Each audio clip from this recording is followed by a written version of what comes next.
Assalamualaikum warahmatullahi wabarakatuh. Halo teman-teman, perkenalkan saya Fani, saya dari Perwakilan Kelompok 4 juga menjelaskan mengenai sejarah ilmu kimia dan perkembangan ilmu kimia. Sejarah dan perkembangan ilmu kimia. Pada penjelasan pertama ada sejarah ilmu kimia. Selanjutnya, perkembangan ilmu kimia. Apa itu ilmu kimia? Pengertian ilmu kimia. Ilmu kimia berasal dari bahasa Arab, yaitu alkimia, yang berarti perubahan materi, oleh ilmuwan Arab Jabir bin Hayyan pada 700–778 Masehi. Dari kata alkimia di atas, dapat disimpulkan secara singkat bahwa ilmu kimia berarti ilmu yang mempelajari rekayasa materi, yaitu mengubah materi menjadi materi lain. Ilmu kimia merupakan ilmu yang mempelajari tentang komposisi, struktur, sifat, dan perubahan suatu zat. Para ahli menyebut ilmu kimia sebagai central science atau pusat dari ilmu pengetahuan. Ilmu kimia merupakan dasar ilmu yang dapat menjembatani semua ilmu pengetahuan, seperti biologi, fisika, geologi, dan astronomi. Sejarah kimia. Akar kimia dapat ditelusuri ke fenomena pembakaran atau api. Api sebagai kekuatan mistik yang dapat mengubah suatu zat menjadi zat lain. Setelah emas ditemukan dan menjadi sebuah logam mulia, banyak orang yang tertarik untuk menemukan metode yang dapat mengubah zat lain menjadi emas. Hal ini menciptakan protosains yang disebut alkimia. Alkemis menemukan banyak proses kimia yang mengarah pada pengembangan kimia modern. Selama sejarah, alkemis terkemuka, terutama Abu Musa Jabir bin Hayyan dan Paracelsus, mengembangkan alkimia menjadi filsafat dan mistisme dan mengembangkan lebih sistematis dan ilmiah. Para alkemis pertama yang dianggap menerapkan metode ilmiah untuk membedakan antara alkimia dan alkimia adalah Robert Boyle pada 1627 sampai 1691. Nobel Kimia diciptakan pada tahun 1901, memberikan gambaran yang baik dari penemuan kimia selama 100 tahun terakhir. Pada bagian awal abad ke-20, mengungkapkan sifat mekanika kuantum atom dan subatom mulai menjelaskan sifat ikatan kimia. Pada abad ke-20 pertengahan, kimia telah berkembang dan mampu memahami aspek biologi yang meluas ke bidang biokimia. Nah, selanjutnya ada perkembangan ilmu kimia. Yang pertama, sekitar tahun 3500 sebelum Masehi, di Mesir kuno sudah mempraktekkan reaksi kimia, misal cara membuat anggur, pengawatan mayat. Nah, yang kedua, pada abad ke-4 sebelum Masehi, para filosofis Yunani, yaitu Demokritus dan Aristoteles, mencoba memahami hakikat materi. Menurut Demokritus, setiap materi terdiri dari partikel kimia yang disebut atom. Sedangkan menurut Aristoteles, materi terbentuk dari 4 jenis unsur, yaitu tanah, air, udara, dan api. Yang ketiga, pertengahan tahun 500 sampai 1600 yang dipelopori oleh para ahli kimia Arab dan Persia. Kimia lebih mengarah ke segi praktis. Dihasilkan berbagai jenis zat seperti alkohol, arsen, zinc, asam iodida, asam sulfat, dan asam nitrat. Nama ilmu kimia lahir dari kata bahasa Arab, alkimia, sama dengan perubahan materi, oleh ilmuwan Arab Jabir bin Hayyan pada 700–778. Nah, yang nomor 4, abad ke-18, muncul istilah kimia modern, dipelopori oleh ahli kimia Perancis Antoine Laurent Lavoisier tahun 1743 sampai 1794 yang berhasil mengemukakan hukum kekekalan massa. Nomor 5, tahun 1803, seorang ahli kimia Inggris bernama John Dalton tahun 1766 sampai 1844 mengajukan teori atom untuk pertama kalinya. Sejak itu, ilmu kimia terus berkembang pesat hingga saat ini. Nah, ini adalah penemu dari nomor 4 dan nomor 5. Nah, bagaimana teman-teman? Itulah penjelasan dari kelompok 4. Terima kasih. Assalamualaikum warahmatullahi wabarakatuh. Halo teman-teman semuanya. Perkenalkan, nama saya Linda Ismail Sabania. Saya perwakilan dari kelompok 4. Di sini saya akan membahas mengenai materi perkembangan teori atom. Selamat menyaksikan. Perkembangan teori atom. Apa itu atom? Kata atom sendiri merupakan sebuah kata yang berasal dari bahasa Yunani atomos, yang memiliki arti tidak dapat dipotong atau dibagi-bagi. Secara istilah, atom bisa didefinisikan sebagai satuan materi terkecil yang terdiri dari inti atom dengan elektron bermuatan negatif yang mengelilinginya. Atom memiliki diameter sekitar 6–30 nanometer dan memiliki struktur inti atom yang terdiri dari neutron dan proton serta elektron. Berikut ini adalah para ilmuwan. Yang pertama ada John Dalton.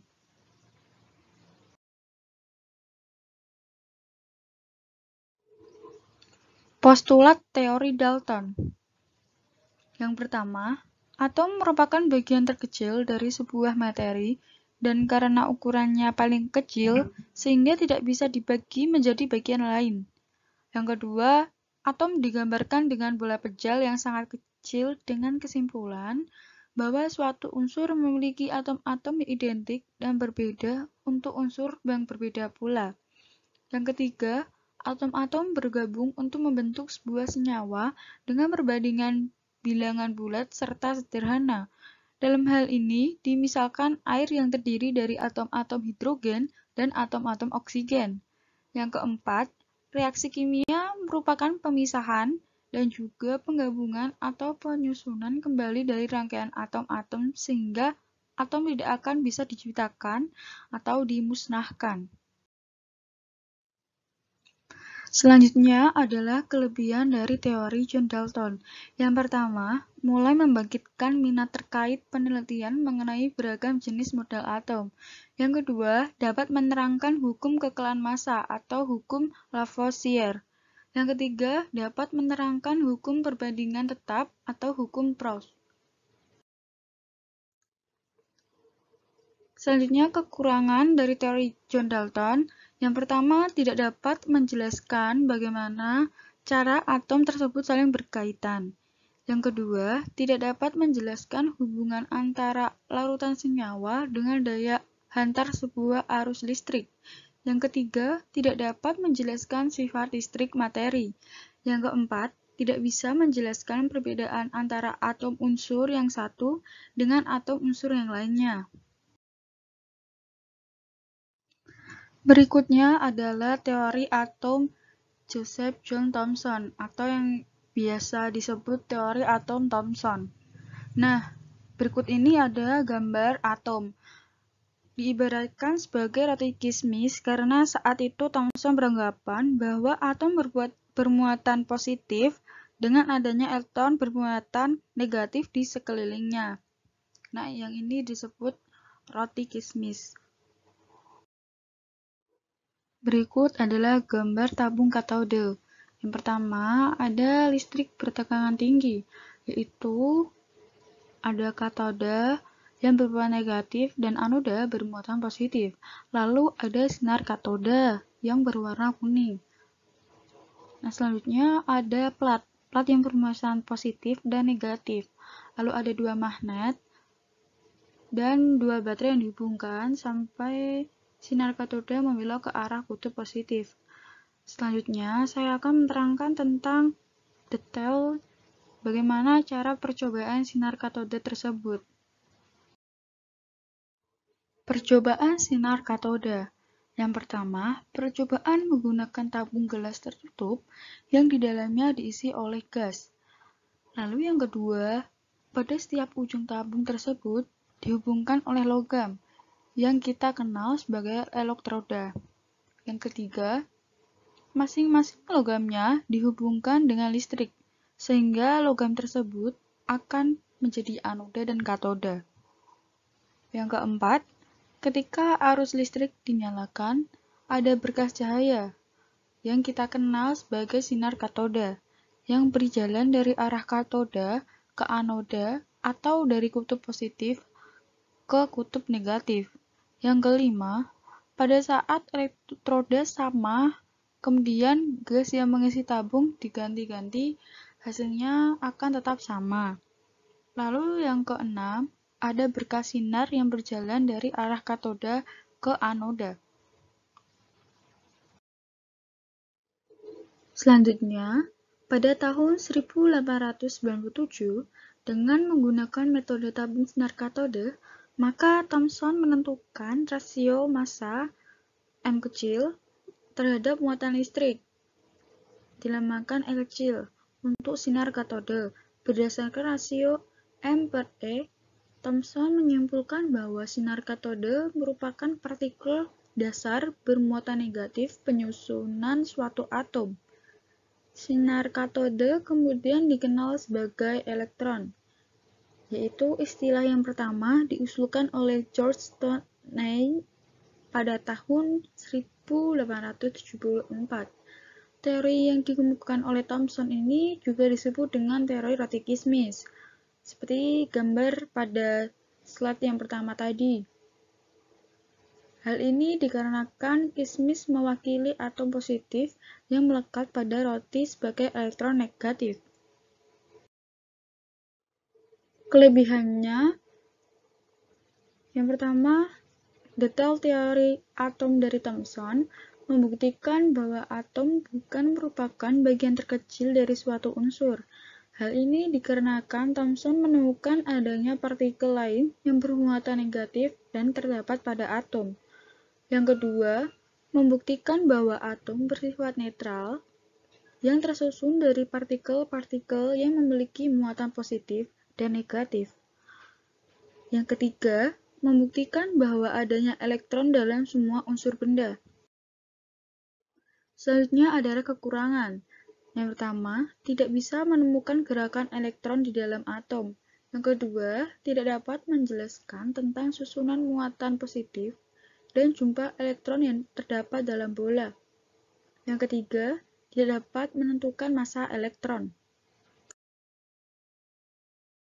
Selanjutnya, teori atom Rutherford. Berikut ini adalah contoh gambar teori atom menurut Rutherford. Nah, yang bermuatan positif ini ada nukleus, yang negatif ini elektron. Partikel alfa. Rumusan atau Rutherford tersebut didasarkan pada hasil percobaan penembakan inti atom pada lempengan emas dengan partikel alfa. Ia menjelaskan apabila partikel alfa mengenai inti atom, maka akan terjadi tumbukan yang mengakibatkan pembelokan atau pemantulan partikel alfa. Rutherford tertarik untuk mengetahui bagaimana elektron tersusun dalam sebuah atom. Lalu Rutherford merancang eksperimen untuk ini. Dalam percobaan ini, partikel alfa yang bergerak cepat ditembakkan pada kertas emas tipis atau foil emas. Ia memilih foil emas sebagai lapisan yang setipis mungkin. Lalu partikel alfa adalah ion helium bermuatan positif, bergerak cepat, dan memiliki energi yang cukup besar, seperti gambar di samping ini. Diharapkan bahwa partikel alfa akan dibelokkan oleh partikel subatomik dalam atom emas, karena partikel alfa jauh lebih berat daripada proton. Dia tidak berharap melihat defleksi atau penyimpangan yang besar, namun percobaan hamburan partikel alfa memberikan hasil yang benar-benar tak terduga. Pengamatan percobaan hamburan Rutherford, yaitu sebagian besar partikel alfa yang bergerak cepat melewati foil emas ternyata tidak dibelokkan. Yang kedua, beberapa partikel alfa dibelokkan oleh Weyl dengan sudut kecil. Yang ketiga, beberapa partikel alfa memantul dari nukleus. Hasil percobaan Rutherford yaitu hampir semua partikel alfa diteruskan jika lempengan emas tersebut dianggap sebagai satu lapisan atom-atom emas. Maka, di dalam atom emas terdapat partikel yang sangat kecil yang berbuatan positif. Nah, kelebihan dari teori Rutherford yang pertama dapat memberikan kesimpulan bahwa atom tersusun dari inti serta elektron yang mengelilingi di mana satu sama yang lain terpisah oleh ruang hampa. Yang kedua, dapat menggambarkan serta menjelaskan bentuk lintasan elektron yang mengelilingi inti dari atom sehingga mudah dipahami. Yang ketiga, dapat menjelaskan pergerakan elektron di sekitar atom. Lalu kekurangannya, yang pertama, tidak mampu menjelaskan letak dari elektron dan cara rotasinya terkait inti atom. Yang kedua, tidak mampu menjelaskan kenapa elektron tidak pernah jatuh ke dalam inti atom sesuai dengan teori fisika klasik. Yang ketiga, elektron yang bergerak akan memancarkan energi sehingga secara keseluruhan energi atom tidak stabil. Yang terakhir, tidak mampu menjelaskan terkait spektrum garis pada atom hidrogen. Teori Niels Bohr. Berikut ini adalah model atom dari Bohr. Yang tengah ini namanya inti atom, bermuatan positif. Lalu yang E melepas energi, N1, N2, N3 adalah subkulit pertama, kedua, ketiga. Spektrum hidrogen. Elektron dapat berpindah dari orbit satu ke orbit yang lain dengan dasar tingkatan energi. Elektron akan berpindah menuju orbit yang memiliki energi lebih tinggi. Jika elektron menyerap energi yang memiliki besaran sama dengan perbedaan energi antara dua orbit yang bersangkutan. Sebaliknya, jika elektron yang berpindah ke orbit yang memiliki energi lebih rendah akan memancarkan radiasi yang teramati sebagai spektrum garis yang besarnya sama dengan perbedaan energi antara kedua orbit yang bersangkutan. Nah, ini gambar di sini model atom hidrogen menurut Niels Bohr.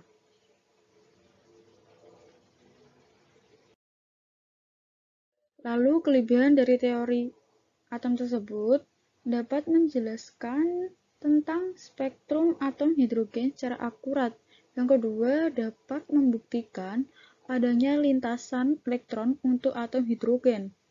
Lalu yang ketiga, dapat memperbaiki kelemahan dari teori atom yang dikemukakan oleh Rutherford.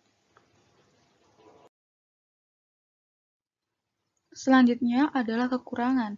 Yang pertama, tidak dapat menjelaskan tentang adanya garis halus dalam spektrum hidrogen karena elektron dianggap sebagai partikel. Yang kedua, tidak banyak menjelaskan tentang spektrum warna dari atom yang memiliki banyak elektron atau yang lebih kompleks. Yang ketiga, model atom Bohr memiliki nilai momentum sudut lintasan ground state yang salah. Yang keempat, tidak bisa mengetahui identitas relatif dari garis spektrum dan menjelaskan atom selain atom hidrogen. Selanjutnya adalah teori mekanika kuantum. Dasar dari teori ini adalah gerakan elektron dalam mengelilingi inti bersifat layaknya sebuah gelombang, seperti gambar di samping. Model atom modern didasarkan pada teori mekanika kuantum pada tahun 1927.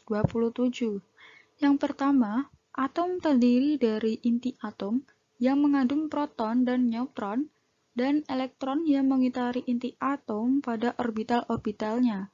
Yang kedua, dengan memadukan asas ketidakpastian Heisenberg dan mekanika gelombang dari Berkeley, maka Schrödinger merumuskan konsep orbital adalah suatu ruangan di mana peluang elektron ditemukan.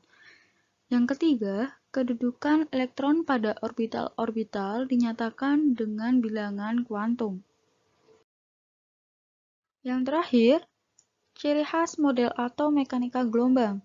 Yang pertama, gerakan elektron memiliki sifat gelombang, sehingga lintasannya atau orbitnya tidak stasioner seperti model Bohr, tetapi mengikuti penyelesaian kuadrat fungsi gelombang yang disebut orbital.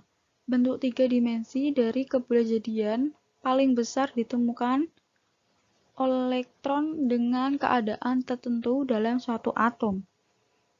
Lalu yang kedua, bentuk dan ukuran orbital bergantung pada harga dari ketiga bilangan kuantumnya, atau elektron yang menempati orbital dinyatakan dalam bilangan kuantum tersebut. Yang ketiga, posisi elektron sejauh 0,529 Armstrong dari inti H menurut Bohr bukannya sesuatu yang pasti, tetapi boleh jadi merupakan peluang terbesar ditemukannya elektron.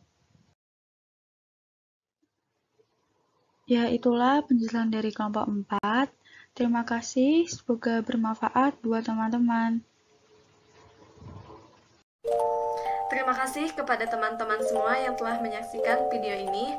Kurang dan lebihnya mohon dimaafkan. Semoga video ini bisa bermanfaat bagi kita semua. Wassalamualaikum warahmatullahi wabarakatuh.